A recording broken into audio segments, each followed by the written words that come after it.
Big news for Xbox next week, big news for the Windows 11 kernel, and big news for Visual Studio.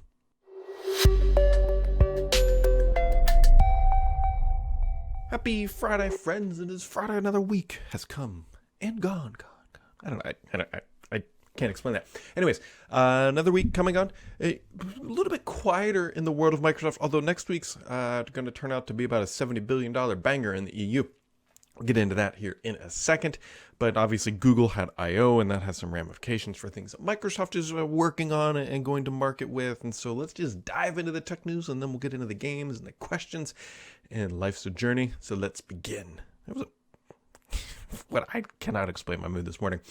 Anyways, Visual Studio is getting a long overdue visual refresh, and as sort of happens anytime you change something that has kind of been static in nature, people aren't too happy about it. There's a lot of strong feedback about the Visual Studio updates, but Microsoft is working on a UI refresh, and so just kind of cross your fingers that your favorite button doesn't move or get shoved under some sort of menu that you don't like, because hey, developers like things static, and Microsoft is a little bit more dynamic these days. But anyways, Microsoft is asking, as they always do, for feedback, and every once in a while they will listen to what you are saying, much like on the Xbox side with the dashboard. And so, yeah, just be on the lookout for that. Microsoft has also announced that they are throttling. This sounds serious, but it is, but not as serious as it initially sounds. Microsoft has announced that they are throttling traffic from legacy Exchange servers, specifically as of right now, Exchange Server 2007,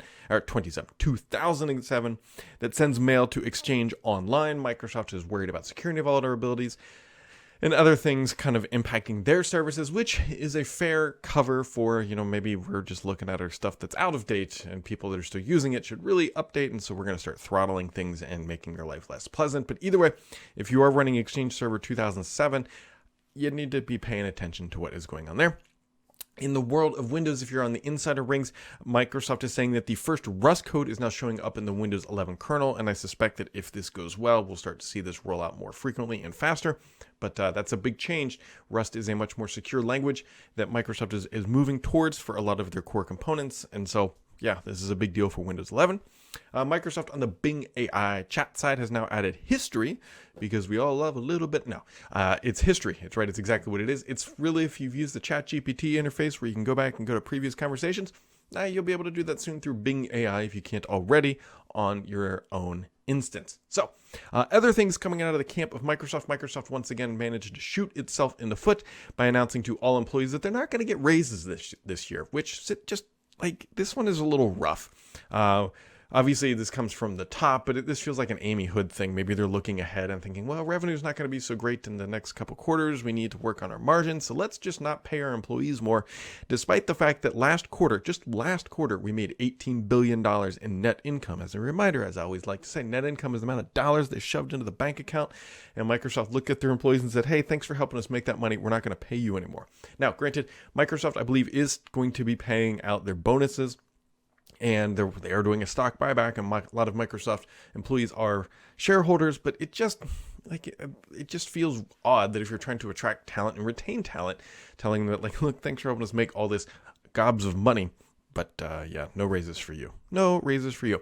Microsoft also announced this week they're planning to buy power from a nuclear fusion power plant that is not even online. It's coming from a startup that is claiming that they're going to have this online by 2028. Now, this is really interesting from a lot of different vantage points, mostly because fusion isn't really fully vetted yet. Like it's one of those things that's technically possible. It exists in our universe, but I don't think isolated it here on planet Earth to where we can do it in a sustainable way for a long term. And but anyways, Microsoft inked a deal. They'll start buying fusion power for their nuclear plants, for their data centers, starting in 2028. We'll see if that actually happens. That's one to put on the calendar, because I hope it does. Like, don't get me wrong, I hope this thing plays out and everybody's happy and it works, because fusion is a big deal for our energy capacity here just on planet Earth as a human. Now, I'm not going to dive too deep into Google I/O, because there's tons of things out there. There's a new tablet, there's a new phone, and they're all priced relatively okay. There's their folding phone, which is not priced it's okay. But anyways, if you wanted to do a next-gen Duo, like that's your best option. The two things that really came out of this is that Google announced that generative AI is going to be landing in their search results. Now, that's not all that surprising. You can thank Microsoft for that, right? Google's really feeling that fusion pressure. Again, not right. But they're really feeling that pressure, that crunch that, hey, like Bing has this thing, we don't, and people really like it, and so we're going to have to do it too. The reason why I bring this up, because it's obviously seemed pretty logical, is that the way that they're going to implement it is it's going to be on top of their search results. This has massive ramifications for any business, which is all of them, that depend on search results to drive traffic. Now, if you're searching for something, if you had that one of the top 3 spots, that is a massively lucrative place to live, and you can make a lot of money as a company. I kept thinking consumer. Fumbling my words there, but if you had a top couple spots, you had a massive chance to gain a ton of traffic from Google and build a business. By shoving that down below their generative AI stuff, it's really going to impact those companies. It's going to impact anybody who depends on any amount of traffic coming from Google, because as we all know what we see with Bing AI, it's just like your sourcing is just a little footnote. And so this is going to really shake things up. The advertising industry as well, it's going to consolidate power, in my opinion, more with Google and Microsoft. Just because, again, the search results that drive traffic to other companies are now way down the list. So keep an eye on that. Keep an eye on that. It's going to be a massive disruption. Build is coming. So Google I/O is obviously Google's developer conference. Build will be here in, it's about 2 weeks or so. I'm not expecting, well, I shouldn't say that. I'm not expecting hardware to be announced. Not like Google's really kind of blended the lines between like a consumer event and a developer event. And so they announced hardware. I'm not expecting hardware from Microsoft at their event. It's more of a developer showcase. How to use AI is probably going to be the overall driving theme. Now, on to the gaming news, my friends, because there were a couple bombshells. First off, the ROG Ally, or ROG Ally, has been fully unveiled, and it's pretty much everything the leaks expected. The one interesting thing was that one of the many interesting things is that there is going to be a cheaper version. So I believe right now you can get it for $699, and later this year they're going to have a $599 version, obviously with lower specs. However, this thing is the Xbox handheld killer, in my opinion. I mean, you can satchel this thing up to a desktop 4090 with that huge gargantuan plug that plugs into the top. Granted, you're not going to be doing that on the go, but you could do it locally. I mean, that's one thing, like sitting at your desk. You can definitely do it.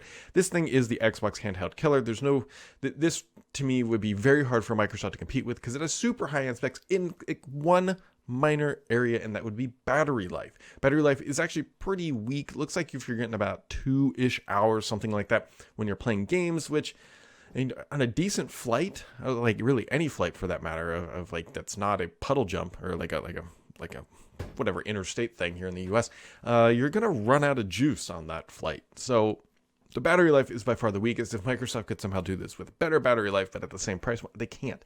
It'd be really tough. Like the sweet spot for Microsoft, like what would the sweet spot be for an Xbox handheld? It would probably be about $399. That would have to be roughly where they are. And I don't think it's going to be better than what Steam does.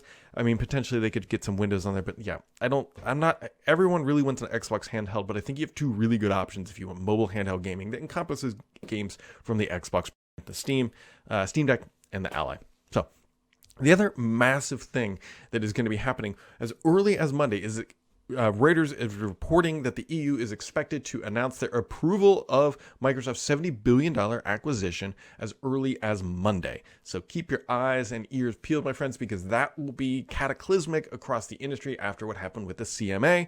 And speaking of the CMA, Activision/Blizzard has hired top lawyers in the UK to reject this whole thing that's going on with the CMA. And so, yeah, keep that in mind. So we've got a lot of the action happening there.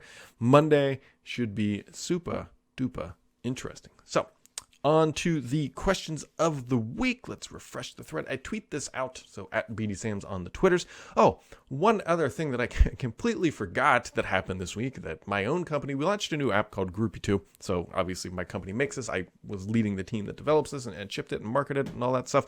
Groupie 2 allows you to add tabs to literally everything in Windows. So if you like tabs on Chrome or Edge or whatever, you can add tabs to Excel. It integrates with tabs on File Explorer. So I'll drop a link down in the description of both the video and the podcast, and you can try it. It's free for 30 days, and I don't know. I really like it. I've been using it every day for about a month now. So on to the questions here.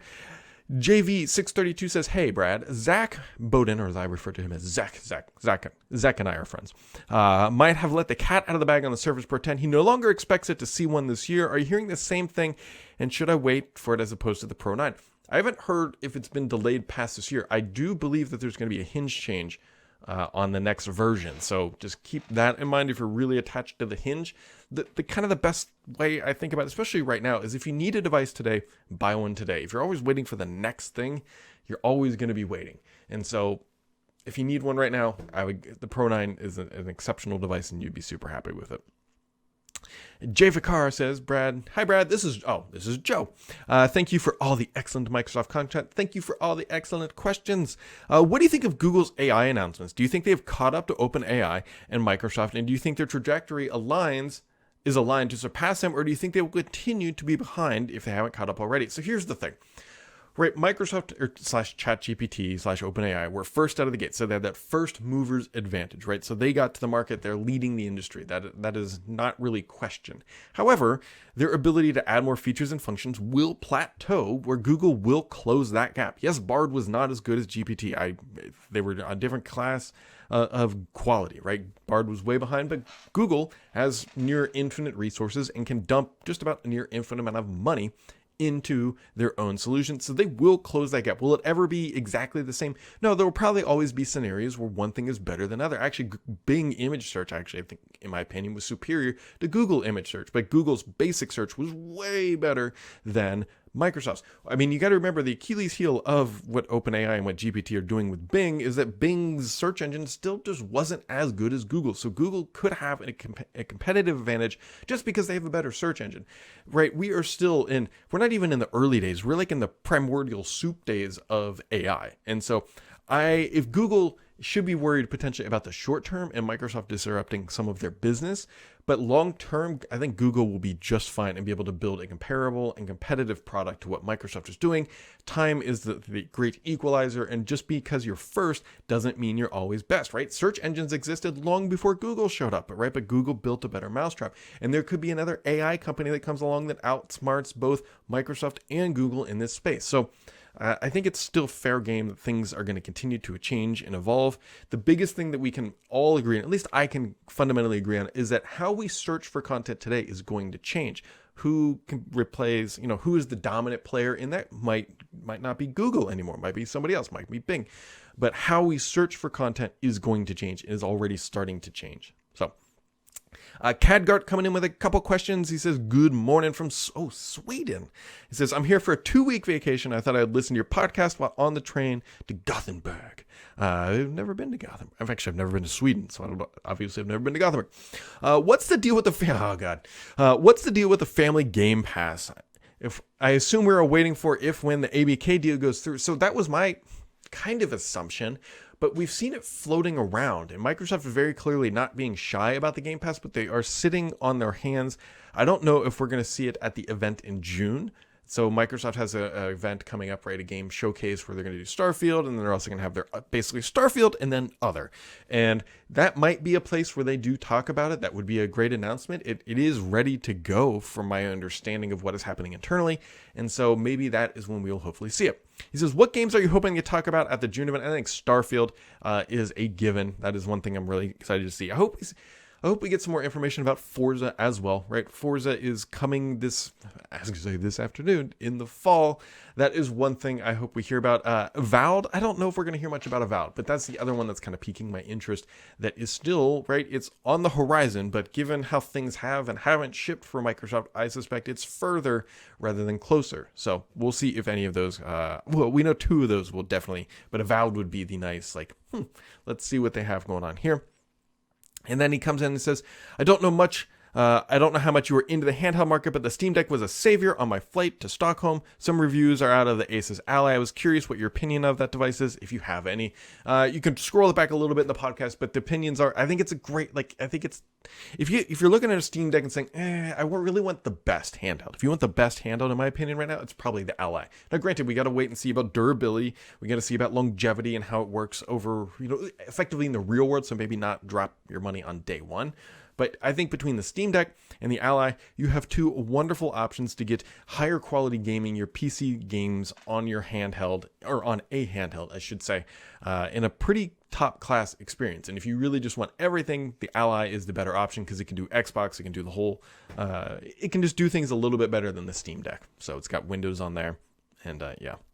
I think this is an emerging market. I don't think it's a huge market though. I don't, because I mean, how many people listening to this are saying, "Gosh, I really want to spend $700 to be able to play PC games sitting on my lap."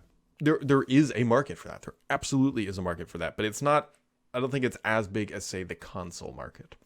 And then Mr. PKI wrapping it up for the week. He says, here's a fun one to end this week. Have you tried playing Redfall? Is it really bad like Cyberpunk, or are people setting their expectations too high for new games? So first off, they are definitely not setting their expectations too high for new games. Redfall is a mess. I have not played it, but I've watched enough reviews where there's just animations clipping through walls, enemies spawning underground, and you have to try to shoot them through the floor.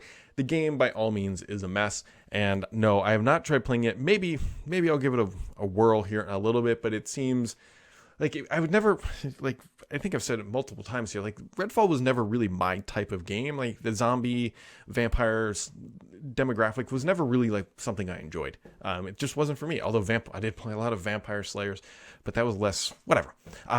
So maybe I'll give it a try just to see how bad. It's like going to watch a train wreck sort of thing. Like, you're kind of curious on one side, like, you kind of watch with one eye open.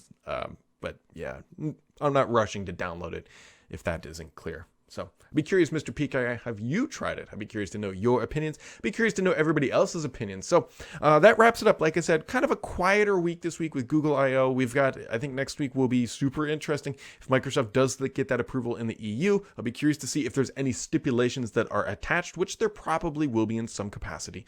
But time will tell, my friends. And as always, make sure to keep it subscribed here, because the only BS on this podcast is me.